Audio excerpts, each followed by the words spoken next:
Hey guys, Sandra here. Today I want to talk about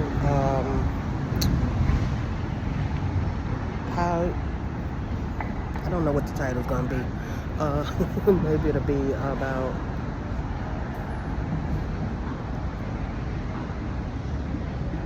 I don't know. I'll figure out the title, but I'm going to talk about how to get closer to God. I don't want to. I don't know if I'm gonna name it that, but when you are calling yourself spiritual or Christian, I don't consider myself Christian. I don't have a religion. I'm just spiritual. I was baptized as a Baptist, but I didn't go to church much. I went to church for a little while, but I didn't go to church much. I don't, in my opinion, churches do not teach you how to have a relationship with God. I think they teach you, they try to scare you into thinking that you need to go to church and that you have to depend on the preacher for your word and your spiritual messages. But in my opinion, I have learned more about God at home in my house than I did in church. I have learned how to have a relationship with God at home than I did at church because I've learned that that's what I'm supposed to do. I'm supposed to have a relationship with God. I'm supposed to have God first and foremost in my life, and that is where the kingdom of God resides, within here. When you do that, you get everything you want and you need and desire.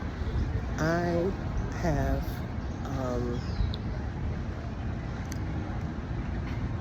a ritual that I do every day, and I think when you're spiritual or you're having a relationship with God, you have to have a ritual every single day. You cannot miss it. It's got to be a part of your life, because if you don't do that, you will never have a relationship with God, and you will not grow spiritually. You will not grow, you will not learn, you will not, it'll be like God is not there. And sometimes I don't feel God, even though I do my rituals, but I know God is there. I know God is there, and I continue to speak to God. I continue to ask God for things. I continue to thank God for things. I continue every day, all day, I tell God how grateful I am to have a roof over my head, to have this job, to have money in my bank, to have I ask God for wisdom, knowledge. I ask God for money-making opportunities so that I don't want to depend on this job, because with Medicaid cuts and stuff, I don't know what the future of my job is. Even with the hospitals, we don't know what the future of the hospitals is with all these cuts. I don't know what's going on. I'm not going to worry about it because I'm going to leave it in God. God will take care of me. And I've gotten to a point where I'm growing and I am stronger and I don't worry as much. Yes, do I still have fear? Yes, do I still worry? Yes. But I'm growing to the point where it's dissipating. It's leaving. And that's what happens when you do a ritual every day. And when I say ritual, it could be as simple as reading Psalms 91 every morning. I don't know what's going on over here. They're having some kind of, something's going on in this block over here, and they got a parade and stuff. I don't know. But, a marching band or something.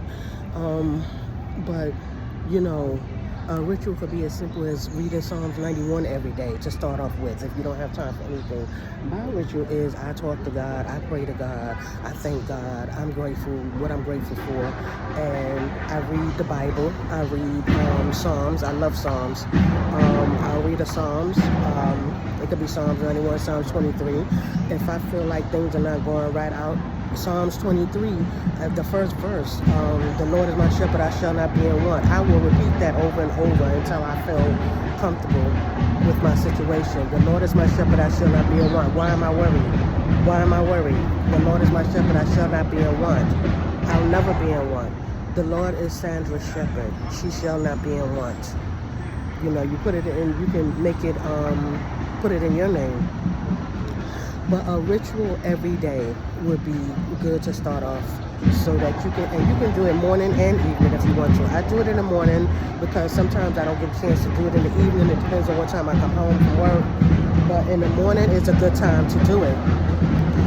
But I'm going to make this video short. I'm going to come back with a part 2 to go in more detail about the rituals, what you could be doing, or what you could do, or some ideas of what you could do. But I do have some videos of ideas of what you could do for rituals, and I will leave those below.